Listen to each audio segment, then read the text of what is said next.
আমি খুব সংক্ষেপে কথা বলবো। সব পলিটিক্যাল পার্টি লিডার আসবেন, আপনারা তাদের সাথেও কথা বলতে হবে।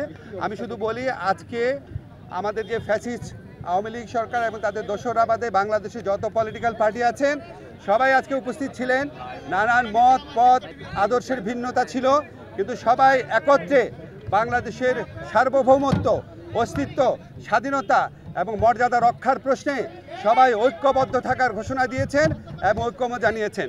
ওনারা এই সমস্ত আমাদের এই সভাতে যেই সমস্ত বিষয়ে ঐক্যমত প্রতিষ্ঠিত হয়েছে আমি একটু পড়ে শোনাচ্ছি আপনাদের।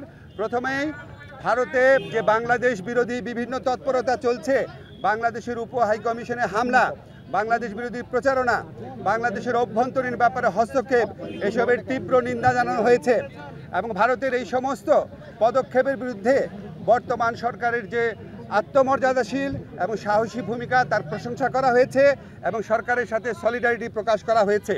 তবে একই সাথে সাথে ভারতের এই সমস্ত প্রচারণার বিরুদ্ধে সরকারকে আরও শক্তিশালীভাবে, আরও বেগবানভাবে এটাকে অ্যাড্রেস করার কথা বলা হয়েছে এবং এই জন্য প্রয়োজনীয় যে প্রবাসী যে আমাদের বন্ধুরা রয়েছেন, অন্য রাষ্ট্র রয়েছেন, বন্ধু রাষ্ট্র, তাদের সহযোগিতা, প্রবাসীদের সহযোগিতা, আন্তর্জাতিক সংবাদ সংস্থার যে সাংবাদিকরা রয়েছেন তাদেরকে এই দেশে ডেকে নিয়ে আসা, এই ধরনের নানান পরামর্শ দেওয়া হয়েছে এবং আমাদের কমিউনিকেশন স্কিল এবং ইন্টারন্যাশনাল লিগাল স্কিল বাড়ানোর পরামর্শ দেওয়া হয়েছে।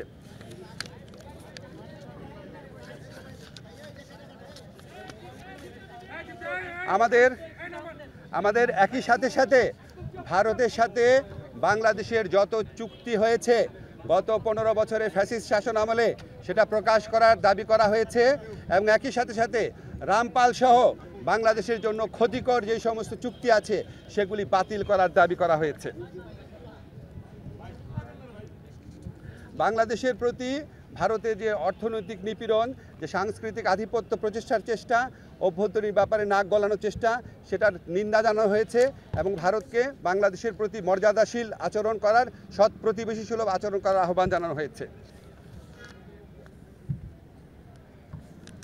আচ্ছা, আমাদের এই পরিস্থিতি মোকাবেলায় ভারত বাংলাদেশ বিরোধী যে বিভিন্ন প্রচারণা চালাচ্ছে, এই পরিস্থিতি মোকাবেলায় সকল সম্প্রদায়ের মানুষের ভূমিকার প্রশংসা করা হয়েছে এবং সাম্প্রদায়িক সম্প্রীতি যে কোনো উস্কানির মুখে অটুট রাখার প্রত্যয় ব্যক্ত করা হয়েছে। সবশেষে সবাই একটা জিনিস বলেছেন যে আমাদেরকে আর শক্তিহীন, দুর্বল, নতজানু ভাবার কোনো রকম কোনো অবকাশ নাই। যে কোনো ধরনের অপপ্রচারণা এবং উস্কানির বিরুদ্ধে আমরা ঐক্যবদ্ধ থাকব এবং আমরা আমাদের ঐক্য অটুট রাখব, আমরা সাহসী থাকব এবং আমরা যে কোনো ভবিষ্যতেও যে কোনো ধরনের প্রচারণা আসলে, যে কোনো ধরনের উস্কানি আসলে আমরা আমাদের ঐক্যকে আরও বেগবান দেখানোর একটা প্রচেষ্টা অব্যাহত রাখব। একই সাথে সাথে আমাদেরকে বলা হয়েছে, এটা প্রস্তাব আকারে আসছে যে আমরা যে গোটা জাতি এই যে ভারতের অপপ্রচারণার বিরুদ্ধে ঐক্যবদ্ধ রয়েছি, এই জন্য আমরা সবাই মিলে একটা সমাবেশ করতে পারি কিনা, সবাই মিলে একটা পলিটিক্যাল কাউন্সিল করতে পারি কিনা, এমনকি নিরাপত্তা কাউন্সিল করতে পারি কিনা, এই ধরনের প্রস্তাব আনা হয়েছে। এই সবার মূল সুর ছিল যে আমাদের মধ্যে মত পথ আদর্শের ভিন্নতা থাকবে, আমাদের রাজনীতি ভিন্নতা থাকবে, অবস্থান ভিন্নতা থাকবে, কিন্তু দেশ সার্বভৌমত্ব এবং অস্তিত্বের প্রশ্নে আমরা সবাই এক, সবচেয়ে উপরে দেশ এবং এটার থেকে আমরা কখনো বিচ্যুত হব না। বাংলাদেশকে দুর্বল, শক্তিহীন, নতজানু ভাবার কোনো রকম অবকাশ নাই। এটা এই জাতীয় ঐক্যমতে, এটা একটা জাতীয় সমাবেশের মধ্যে দিয়ে, সকল রাজনৈতিক সমাবেশের মধ্যে দিয়ে এই বার্তা প্রকাশ করতে, এই বার্তা জানিয়ে দিতে বলা হয়েছে। আপনাদের ধন্যবাদ।